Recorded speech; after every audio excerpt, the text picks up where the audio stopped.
Up today, I've got the LA Police Gear Gentleman's EDC folding knife. If you've been playing along at home, I have previously reviewed the LA Police Gear Gentleman's EDC mini folding knife right here, and they are effectively the same knife with a few minor differences. Obviously, the size is different, but one of them is assisted, one of them is not. There are the two knives. I'll put a link to the mini knife video up above. You can check that one out, but let's get that out of the way and have a look at the knife, well, at hand, so to speak, as it were.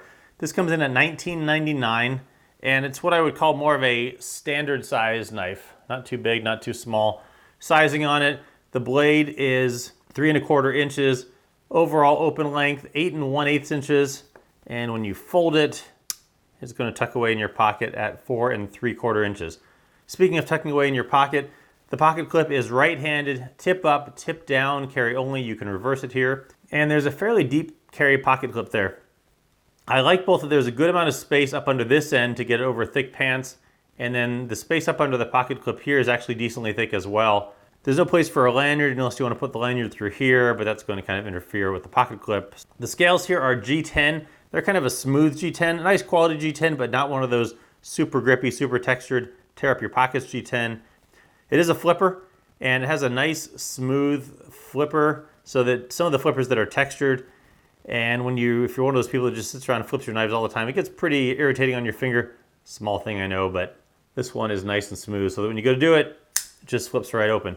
The flipping mechanism is assisted, by the way, so you get to about there on the way back in, and you meet some resistance, and you can close it the rest of the way. You can still do it one-handed, no problem.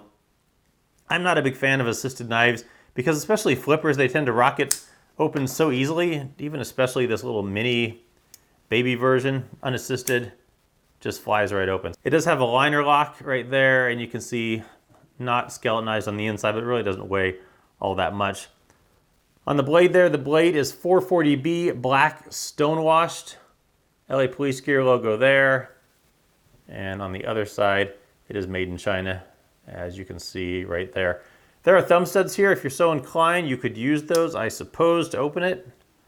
But when there are a flipper, I use the flipper because, well, the knife is a flipper. When it's open, locks your hand right there. I would not go forward of that because you're going to get down onto the sharp part of the blade. There's a thumb ramp here with some jimping that runs right up into there. And in your hand, it's pretty comfortable. Good medium-sized knife to carry around. Uses for this knife, this is a $20 knife. And in the past, maybe I'm a bit of a knife snob, but I would not have carried a $20 knife because I always view them as being subpar compared to the $100 or $200, $300, $400 knives. And sure, a $400 knife is going to be nicer than this $20 knife, but having reviewed a bunch of LA Police Gear knives now, I'm impressed at the quality that you get for such a little price, and I would not be ashamed, that's not even the right word, but I would carry one of these because as with other LA Police Gear stuff, you get a lot of product for your money, and this one is another example of no exception to that rule. Otherwise, you give it as a gift. You could take it somewhere where you don't need to worry about losing it. Maybe you're going on a trip. Maybe you're giving it to your kid who's getting into knives, and you don't want to buy him an expensive knife. But lots of good uses for this very affordable, nice, pretty robust, I would say, knife. The LA Police Gear Gentleman's EDC folding knife.